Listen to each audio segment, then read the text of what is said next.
Hi, Jenna, and welcome to the show today. Hello, Stephanie. It is an absolute pleasure to be here.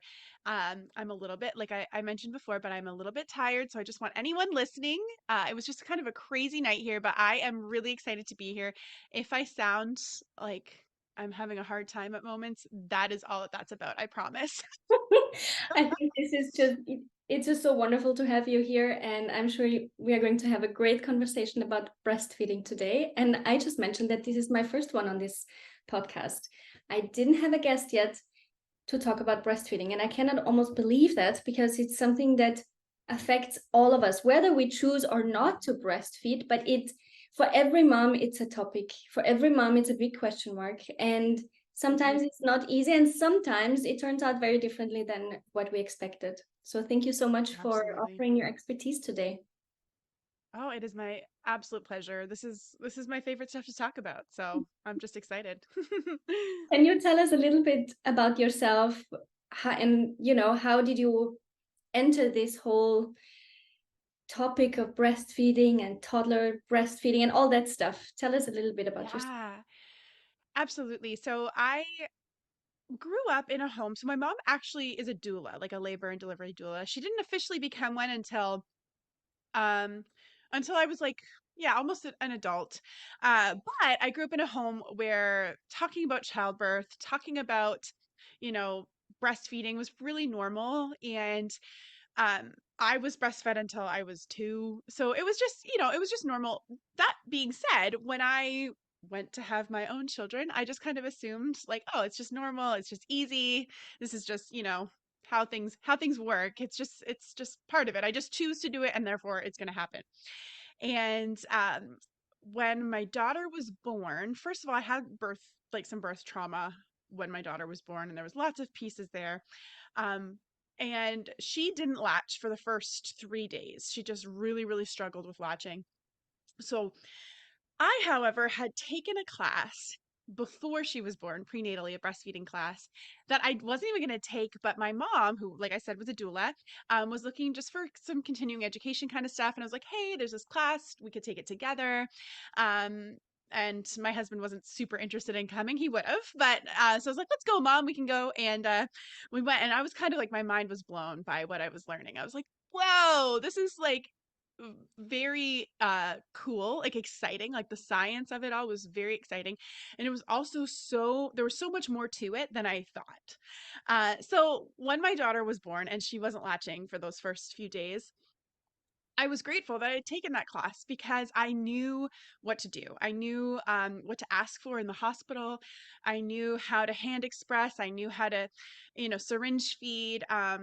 And I also was connected with support. So the person who had taught the class was a local lactation consultant. And so I was able to reach out right away. And my daughter was colicky, we had tongue and lip tie issues, we had all of these things, but through it all, I was able to feel somewhat secure and just know, like, yep, I have the resources that I need. We can get through this. I have the support that I need. And then, a few months later, I had friends who were giving birth and they had very similar situations to me. Um, where their child was having a hard time latching and all these things. And they were sent home from the hospital with formula. And I remember feeling confused. And I was like, whoa, what's the difference here? Like, how come, like, I had this situation and I felt supported and I had the steps, moving forward and I knew what to do. And don't get me wrong, it wasn't easy. Like, my daughter was up all night long screaming and crying, but I never felt like hopeless or lost, or kind of like that, just, yeah, just feeling like you didn't have any options, right? And then I would pack up. My daughter was 3 months old. I remember packing her up in the car and driving to my friend's house, and I'm standing there helping her latch her baby.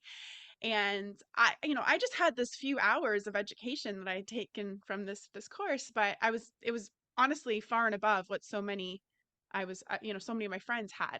So I was at that moment that I was like, okay, I want to do this. I think this is something that's important to me. So I started looking into different ways to, become a lactation consultant. And I did that path.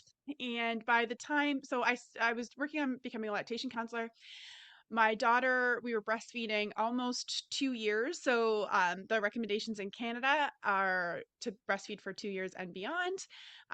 That's the same with the World Health Organization. Now it's the same in the US, although that was something that has been a more recent update. Um, and then in the UK, that's the same too. I believe in Australia, though, it's still 1 year, but they're just a little bit slow on the recommendations. Anyway, so I was getting to that point and I was really excited. And we were like, let's have another baby. I got pregnant and it was like, kind of like, we can tandem feed. Like, I can breastfeed a toddler and a newborn. This is exciting. I'm excited about these opportunities. These are things I've learned about.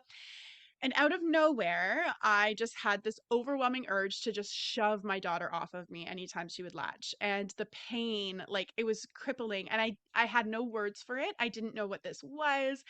Um, Now I understand I had something called nursing aversion, which is really common, particularly when you're breastfeeding a toddler, but especially in pregnancy. Now, I mentioned before that I had had birth trauma with my daughter, and so when I got pregnant with my son, I was looking at the options. I was looking at what choices I had for this delivery, and it stirred up a lot of PTSD. I was having flashbacks.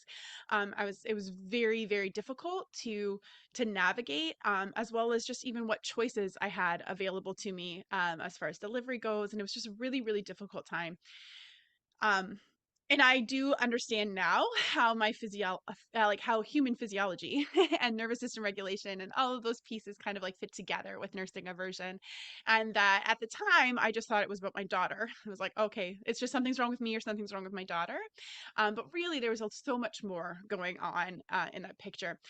But that it was at that point that I was literally like punching the headboard to get through nighttime feeds because I just was like, I felt like I just felt crazy. Like it would be this like wave of like anxiety and rage that I would just feel every time she would latch. Um, and so from that point, that's when I started to dig into all of the things that I loved from studying in university and parenting, attachment theory, like I said, nervous system regulation, breastfeeding physiology, and all these things. And from there, we started to make some changes in our breastfeeding relationship, changes within myself, right? Just doing a lot of work on me. And my daughter went on to breastfeed until she was 6. So, Oh, and we tandem fed for 3 years. So, over 3 years. So, yeah, that's kind of my story. I know that was like a little bit long-winded, but that's how I became a lactation consultant. Of course, I've gotten other certifications along the way and lots more trainings and all that, but that's kind of why I do what I do. I will say too that I kind of felt like I was a little bit like even though I knew the recommendations were to breastfeed for 2 years and beyond, especially the older my daughter got, and of course our breastfeeding relationship changed. It looked very different at the end than it did when she was 2.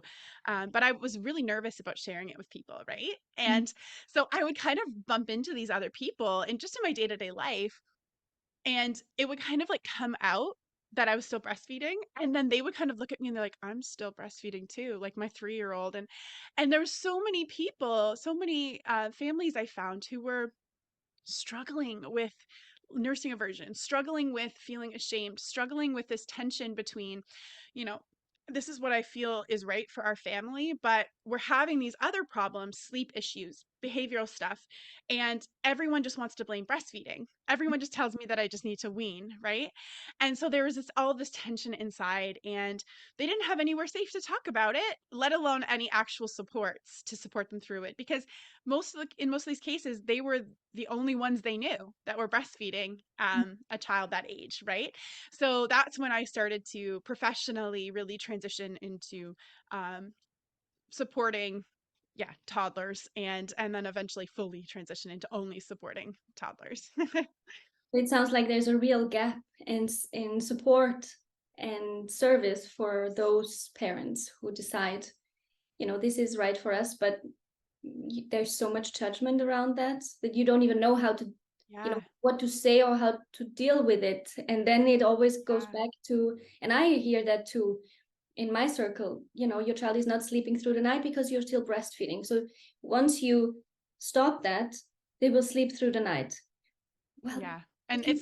it's Yeah, it's not even true. Like sometimes you stop breastfeeding and they keep waking. And even like physicians, like doctors, like I said, our recommendation here is to breastfeed till 2 and beyond. And I, bringing my 15-month-old son into the pediatrician who was sick, and I said I was grateful that he was still breastfeeding and like he wasn't taking in anything else, but he was still breastfeeding. And the pediatrician looks at me, he's like, you don't have to do that, right? Mm. It's like, what do you mean I don't have to do that? He's 15 months old. Like this is I wasn't asking for your advice on that. Thanks. Like, Yeah. I'm always surprised by the lack of knowledge about attachment theory, I have to say, from I professionals. know. Yeah. And how often a mom hears, well, no surprise, they are too attached to you. No surprise that things are like that because you are coddling them. No surprise that Mhm. behaviors and moods are unbearable because you made that happen, like with Yeah. with your love, with your Yeah. secure attachment, you made this happen. And what I want to say to them is no surprise that all of these behaviors are happening when you're putting all this pressure on mom and now she's feeling all conflicted and stressed out because that's when Right. that's when things get rough. Yeah. Well, what really stands out from your story for me is that you thought about breastfeeding before birth. And that is how you explain it and how it helped you really beneficial. But so few moms or parents decide to have a look into that. What do you think about that? Yeah, absolutely. We have so much fear around labor and delivery, and like culturally, in the Western world. And I mean, by and large, obviously, it's not every circle is like that, but so we spend so much time and energy and money and resources in preparing for labor and delivery, which I'm not saying we shouldn't. I'm not saying that you shouldn't have a doula or take childbirth education classes, but you are likely to be breastfeed, like you're likely to be in labor for a matter of hours, right? Maybe days, maybe. You're going to be breastfeeding for weeks, months, years, possibly. And you will start as soon as that baby is born. That is the best time to start. We know from the research, right? That golden hour, first hour after birth.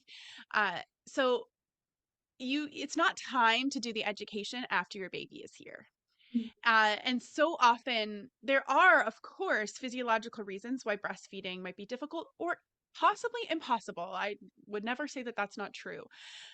And in most of those situations, there are so many things we can control that we can use to optimize the outcomes and to create a breastfeeding relationship that works for us and that feels good for us and our baby.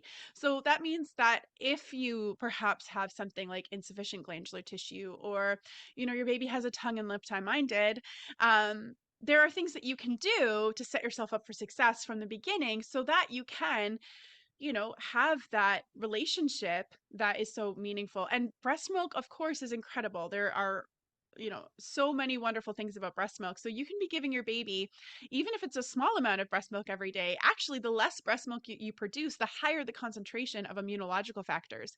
So even if you're only breastfeeding a few drops a day, it's potent and powerful. And that's true at the beginning of the breastfeeding relationship and at the end when you're weaning. Sometimes parents think, oh, they're just comfort feeding. I'm barely producing anything. But even those small little drops of milk are really, really powerful and are like, as human beings, our immune systems don't fully develop until age 7.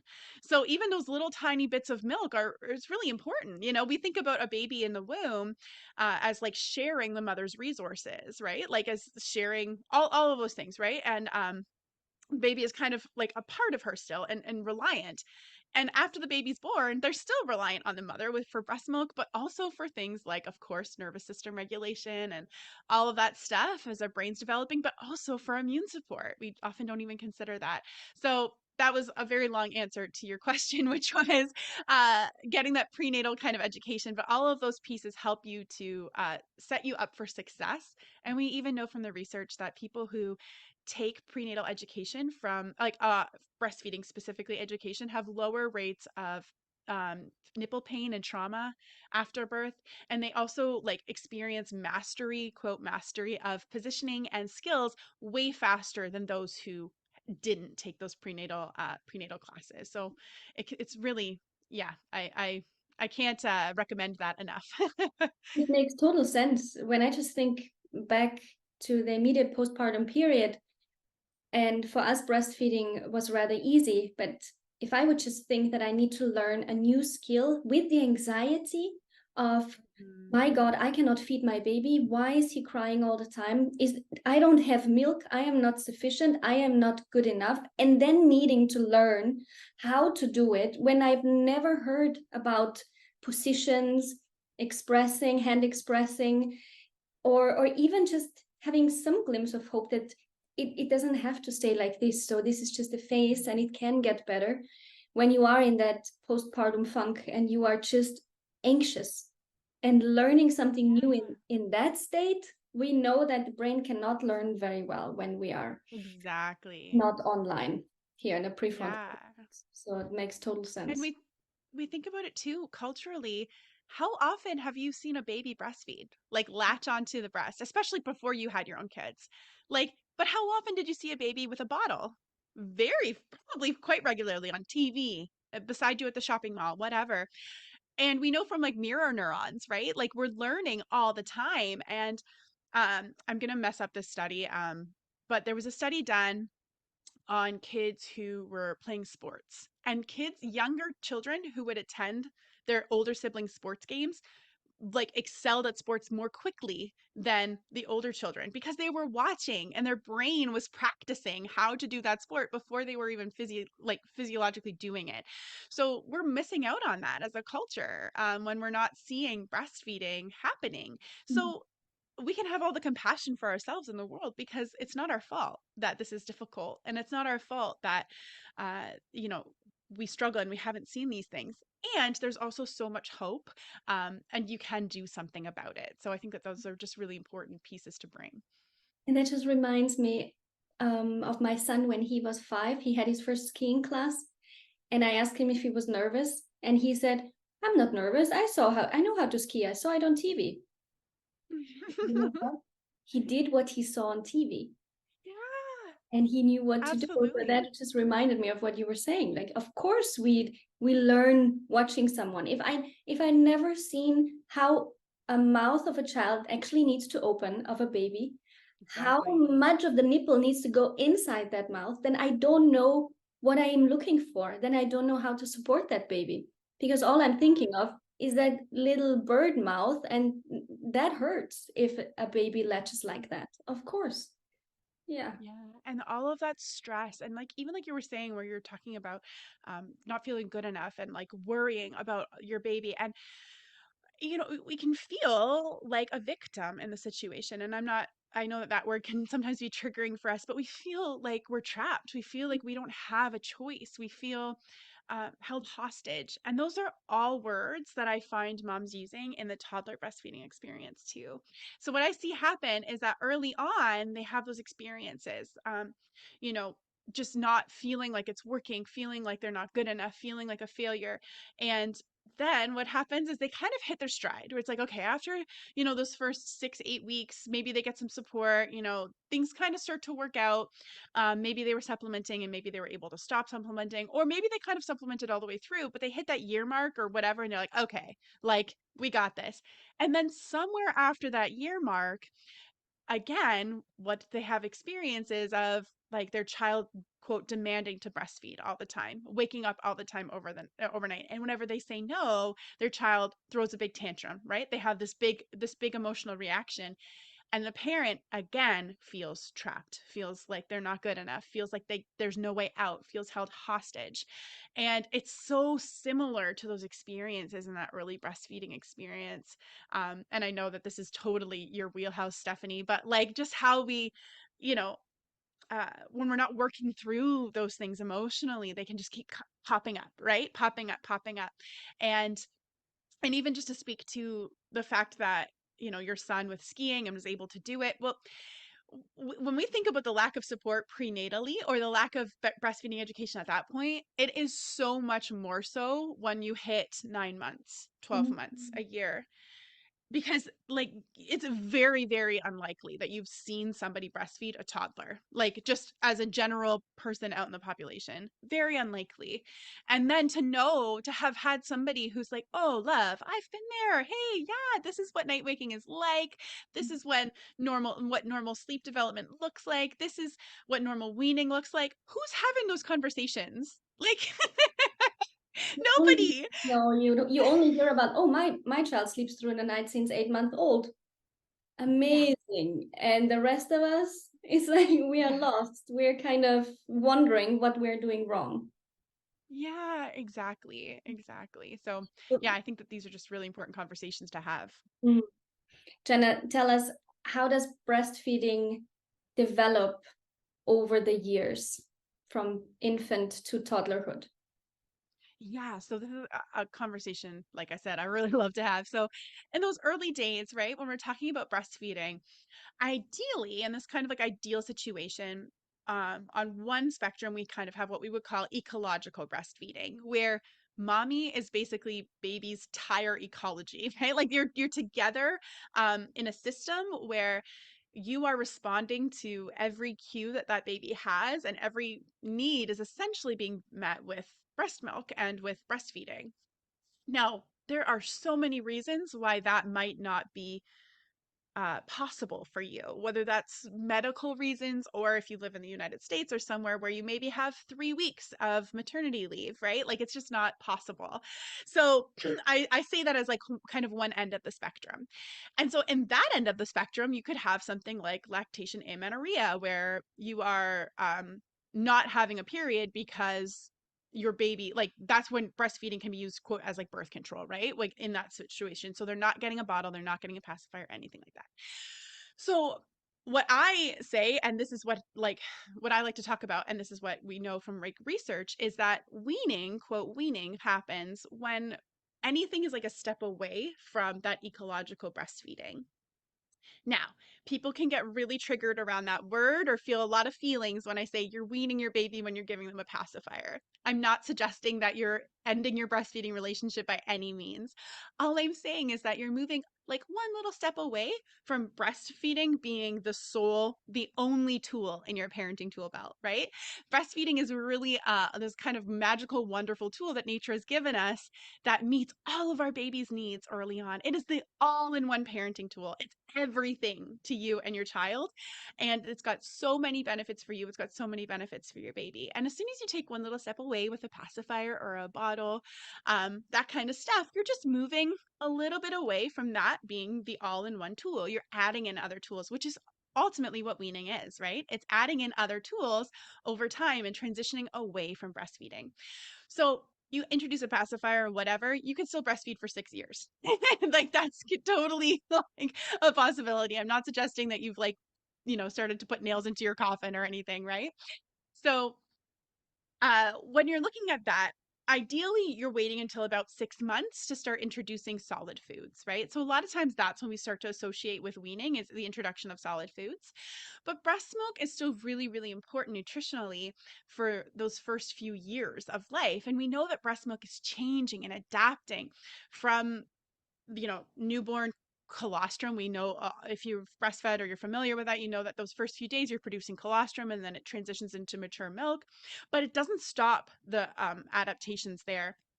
We know that it starts to get more fat and protein in the second year of life. Everything starts to change. So I believe, now I'm going to mess up the statistics, but there's some really cool studies that have looked at breast milk in that second year of life. So 24 or 12 to 24 months. And it provides just so much nutritional value and importance. And it's important to understand too that in that first year, 2 years of life, toddler's stomach is really small. So they actually need liquid nutrition in order to get all the nutrition that they need, because solid foods alone might not be able to provide. It's not necessarily nutrient dense enough for them to get all the nutrition that they need, which is why we hear recommendations for cow's milk. And, if your child's struggling to eat solid foods or whatever's happening, you're going to get recommendations for different drinks, right? Different drinks that your child can to nutritional drinks and that kind of stuff. So that's kind of that first little while is breastfeeding is the all-in-one tool. And then whatever's happening, whatever your life looks like, whatever situations you have, you're going to be bringing in other tools during that time to support you and to support your relationship. But it doesn't mean the end of breastfeeding. Now, of course, if you're under a year old, then breast milk is really, really important. And so if you're bringing in other tools during that time, I would really recommend reaching out to a lactation consultant to support you in that journey, because unfortunately, pediatricians, they are absolutely there to support you and your child in your health, but they are not experts on lactation. And so they're going to be offering ways to support you in your health journey that don't necessarily protect the breastfeeding relationship, just because they don't have education on that. So there are some amazing pediatricians out there who do, but you kind of have to look. So it's really wonderful to bring on a lactation consultant into your care team to bring in that voice to be able to protect your breastfeeding relationship if that's something that's really important to you. So then what happens is we move into that second, third, fourth year of life. And again, all we're doing is bringing in other tools, intentionally or not. It's going to be happening, right? So, um, a lot of times parents kind of get tripped up because in those early days, they're told to breastfeed on demand, right? So that's every cue that your child has, you're breastfeeding to meet it.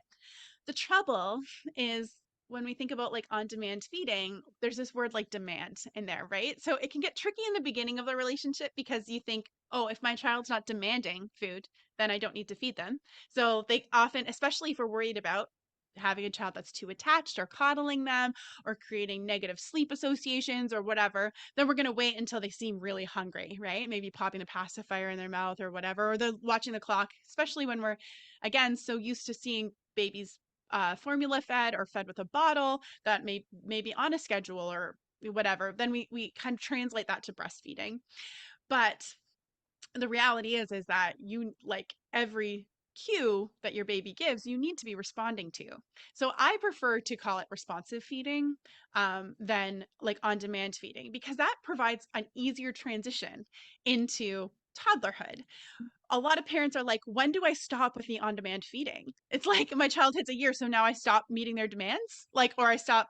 And it's like, no, you're always responding to their cues. You're always doing that lovingly, and with whatever resources feel good and right for you at the time, right? And so there are very valid reasons. And even if it is just a I don't want to, why it might not be right for you to breastfeed. I get that, right? Like, and of course, ideally, like if there's emotional stuff going on, you're working with a therapist or a coach or somebody to work through that. And not everybody wants to do that. Not everybody has the resources to do that. And it's perfectly valid and okay to not breastfeed, but you still need to meet your child's needs. Yeah.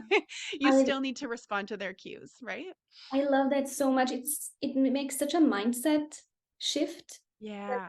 just saying, I'm bringing more tools into the breastfeeding journey and into the relationship with my child rather than weaning, which just says, well, we are kind of getting rid of something, but actually Exactly. enhancing, and it's expanding, and it's actually beautiful. And the responsive instead of demand is, I didn't hear that before, but that would have helped Yeah. me so much. So that's awesome. Right. So helpful. Yeah. And I think that as we're talking even about that like weaning journey and that process too, what I love, a lot of times parents will be meeting their child's needs with the breast, which is wonderful. There's nothing wrong with that. But then they start to worry. They're like, "Uh-oh, every time they cry, I give them like the breast." If you have issues with tears and you're uncomfortable with emotions, that's a conversation to have. But the reality is that nature gave you this tool because it is incredibly powerful to regulate your child's like nervous system. That midline input, the sucking reflex, all of those things are really, really powerful. So you're not doing anything wrong by reaching for that tool. Your child will let you know when they're ready to be done with it. They won't be ready for that anymore. So as you're bringing in those other tools, the beautiful thing is that while you're weaning, it's like you get to experiment and play. It's this training ground, I like to call it, where you can bring in other things. It's like, okay, I've been looking at the gentle parenting, the conscious parenting stuff, and I learned about this tool or this script. I want to give it a try. So you give it a try. And guess what? If it doesn't work, you still have breastfeeding. You're Mm. not left out in the cold with the, like a lot of times that's what we think we have to do is just push through with like, I just can't offer the breast anymore. It's this pushing through that we can kind of, but the reality is that it's like this training ground and this time where you can always have breastfeeding to kind of lean back on as this tool. And that's setting you up for parenting success for your life, right? You're practicing important skills and tools and developing your own emotional maturity and your own ability to regulate emotions in a time when the stakes are relatively low. What's the Mm. worst thing that's going to happen? Your child's going to throw their bowl of cereal, right? Or whatever, right?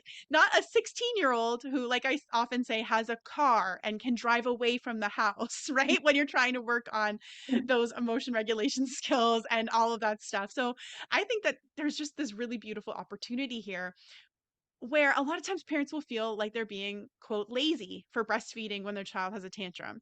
But Right. the reality is it's actually the perfect co-regulation skill and tool that nature has given you and intended for you to use through the twos, the threes, the fours, Mm. when things can go crazy. And it's really you aren't doing anything wrong by using that tool at that time, right? Oh, we cannot say that often enough. I love that. Right. If Yeah. a parent wants to put boundaries because they kind of Yeah. feel, well, it's taken a toll on me. I cannot do it in the intensity that we used to, but I don't know how to do it, especially when you're on a conscious or gentle parenting journey. You are much more aware of the attachment and the relationship you have with your child, and you don't Mhm. want them to feel isolated or neglected or even, pushed away. Do you have some tips for our audience how they can go about Absolutely. that? Yeah, so boundaries is a big one. And I think that there's a lot of misconceptions about what boundaries are and are not. So I like to kind of divide the concept that we're often talking about here into two pieces. So we have one that's structure and routine and predictability. So creating that's often what people think about when they think about boundaries around breastfeeding. They think about saying, I'm only going to breastfeed during these times. And I consider night weaning that kind of structure and routine because it's saying, I'm not going to breastfeed from 8 p.m. to 7 a.m. or whatever that is, right? Um, and or we're only going to breastfeed before bed or before nap time or in the morning, that kind of stuff. And then there are healthy personal boundaries, which is a different conversation. So when we're talking about responsive breastfeeding, structure and predictability can be at odds sometimes with that responsive breastfeeding. And we can feel like we're moving backwards in the weaning journey when you are saying, yes. For example, you're like, okay, I'm comfortable with breastfeeding in the morning and in the evening. But then your child has an epic meltdown at 2 p.m. Right. And then you don't want to breastfeed because you're like, uh-oh, like, especially if they're not asking for it, because then we get that don't offer, don't refuse kind of way of weaning, like in our heads. And then we're like, uh-oh, if I offer it now, they're always going to ask for it. And that's not true because breastfeeding is not a habit. It's not a habit that you're, going to mess up your breaking of the habit, right? It's actually a way of meeting needs.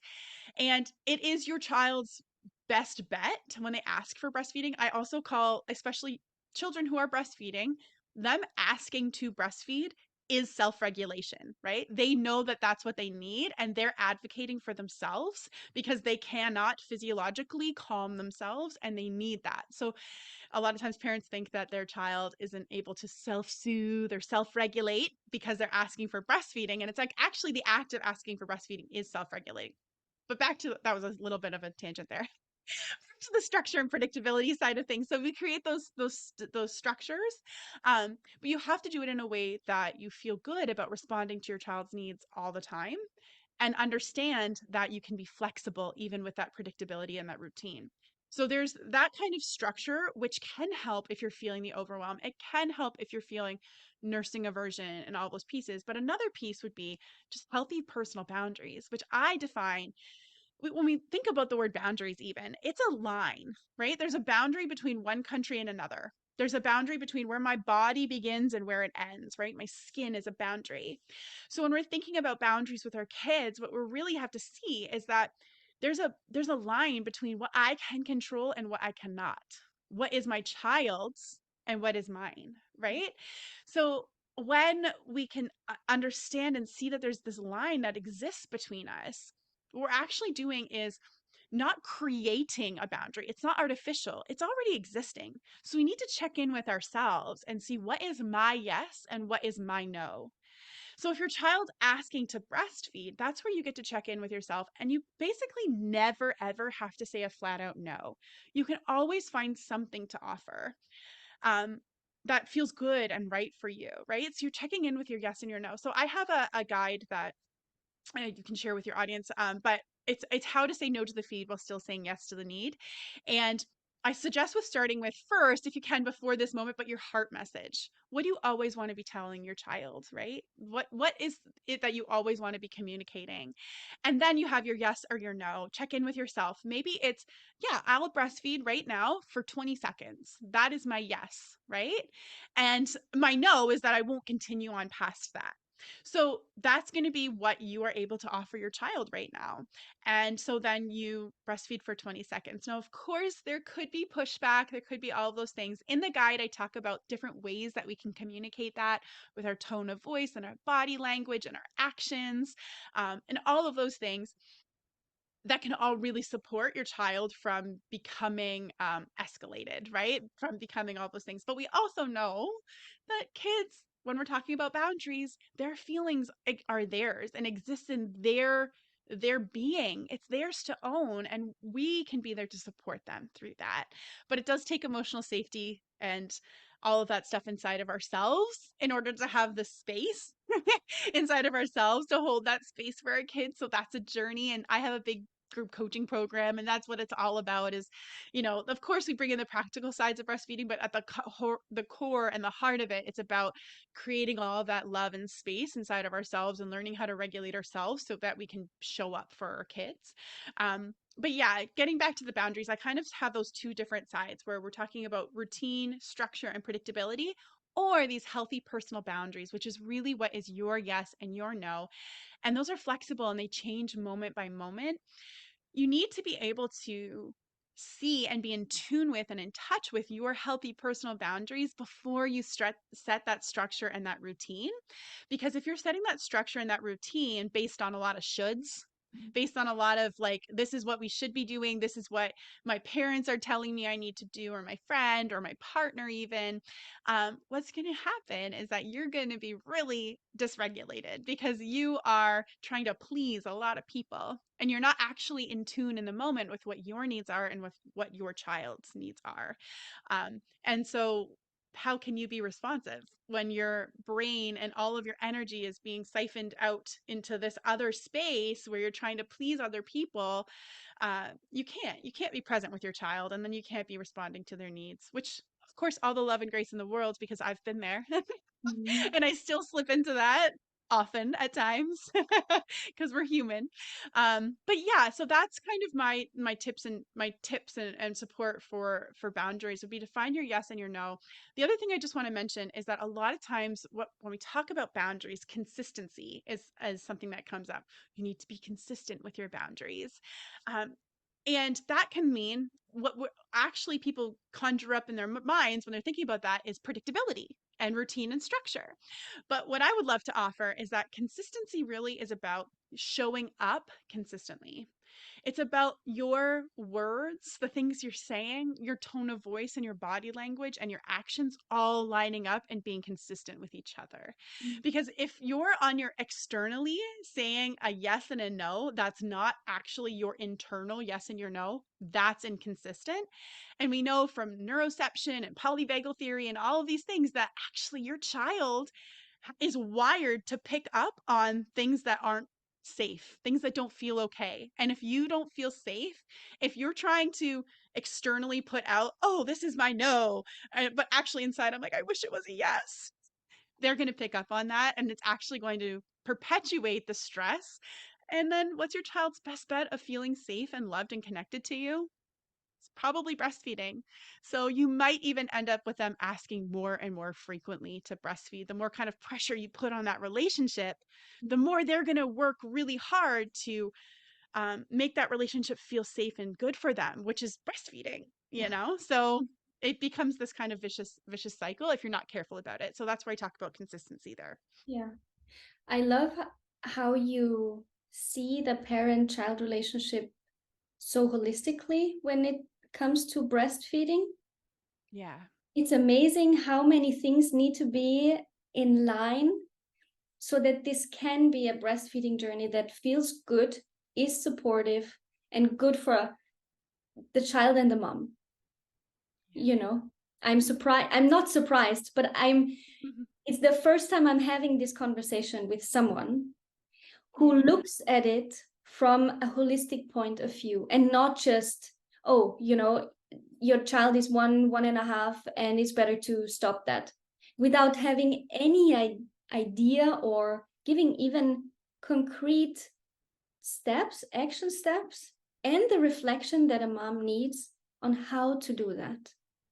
Where do I need to work on myself? What is it that I'm feeling? Because it doesn't feel good. I don't know why I cannot say no. Am I creating the problem here? So I really love how you incorporate all these different Yeah. concepts into the breastfeeding journey.